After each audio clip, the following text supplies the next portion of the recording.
Bismillahirrahmanirrahim. Assalamualaikum warahmatullahi wabarakatuh. Perkenalkan, nama saya Ardan Arif Arifai dengan NIM terakhir 216, akan menjelaskan pengertian tentang ahli wal aqdi. Yang pertama, pengertian ahli wal aqdi adalah orang-orang yang mempunyai wewenang untuk melonggarkan dan mengikat mengurai. Istilah dirumuskan oleh ulama fikih untuk sebutan bagi orang-orang yang bertindak sebagai wakil umat yang menyuarakan hati nurani mereka. Tugasnya antara lain memilih khalifah, imam, kepala negara secara langsung. Karena itu ahli wa aqdi juga disebut oleh Al-Mawardi sebagai ahli khiyar atau golongan yang berhak untuk memilih. Peranan golongan ini sangat penting untuk memilih salah seorang di antara ahl dan imamah atau golongan yang berhak untuk dipilih menjadi khalifah.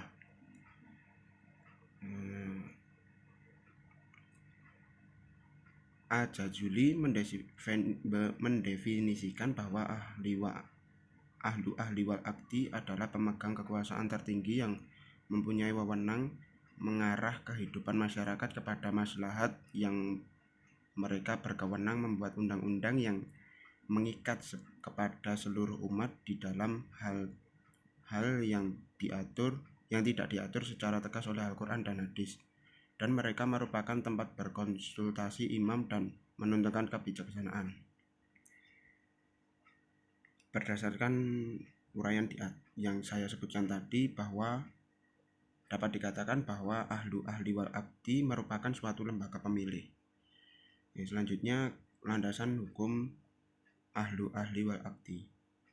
Ibnu Al-Tasir di dalam kitabnya Al-Kamil fi Al-Tarikh menceritakan salah satu peristiwa terbesar dan bersejarah, yaitu pengangkatan Abu Bakar radhiyallahu anhu menjadi khalifah.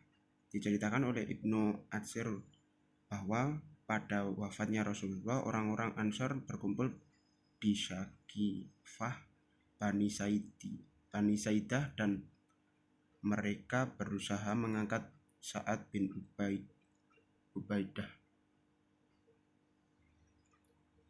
menjadi pemimpin umat, walaupun saat pada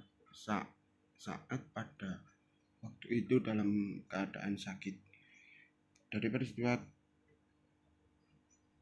itulah kemudian muncul istilah pemilihan kepala negara melalui konsep perwakilan atau ahli wal aqdi. Dengan demikian, pada prinsip adanya ahli wal aqdi adalah diharuskan di dalam suatu negara Islam karena di dalamnya dipenuhi dengan prinsip-prinsip musyawarah. Ahli wal aqdi dan pengangkatan kepala negara. Sesuai dengan makna kekuasaan yang merupakan amanah Allah Subhanahu wa taala, maka penggunaan kekuasaan itu tidak boleh menyimpang dari ketentuan Al-Quran dan As-Sunnah, yaitu kaidah-kaidah pokok dalam ketatanegaraan Islam. Implementasi kekuasaan tersebut selalu diikuti oleh suatu mekanisme yang sejak zaman Nabi Muhammad SAW telah dipraktekkan di dalam perjalanan sejarah negara Madinah, yaitu musyawarah, yang merupakan salah satu prinsip dalam Islam. Dalam teori ilmu negara secara umum, ada beberapa teori tentang kekuasaan. Salah satunya adalah teori kontrak sosial. Teori ini menerangkan bahwa kekuasaan diperoleh melalui perjanjian masyarakat.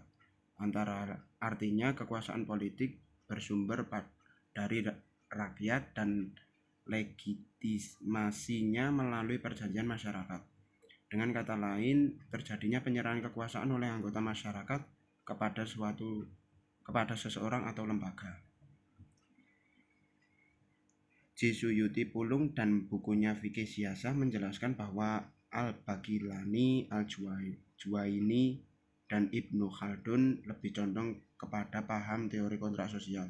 Artinya sumber kekuasaan bagi mereka berasal dari masyarakat, karena gagasan mereka tentang proses pembentukannya negara adalah tentang proses terbentuknya negara adalah atas dasar kehendak manusia sebagai makhluk sosial atau makhluk politik untuk berkumpul di suatu tempat dalam rangka kerjasama dan tolong-menolong untuk memenuhi kebutuhan hidup. Selanjutnya, ahlul ahli wa aqdi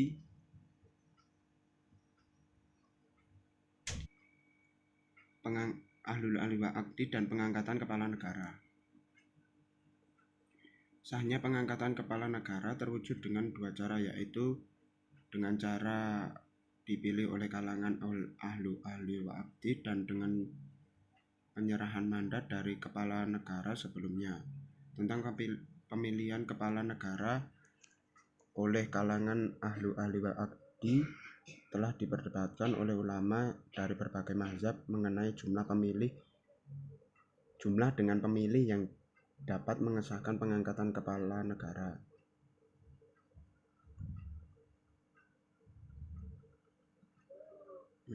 Selanjutnya,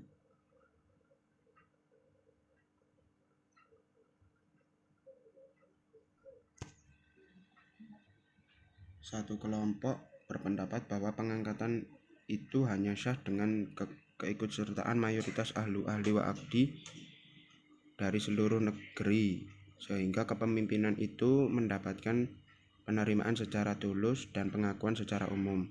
Mazhab ini tertolak dengan adanya fakta baiat Abu Bakar radhiyallahu anhu untuk memangku kekhalifahan yang hanya berdasarkan pemilihan orang yang ada bersamanya, dan pelaksanaan baiatnya itu tidak menunggu datangnya orang-orang yang tidak berada di tempat saat itu.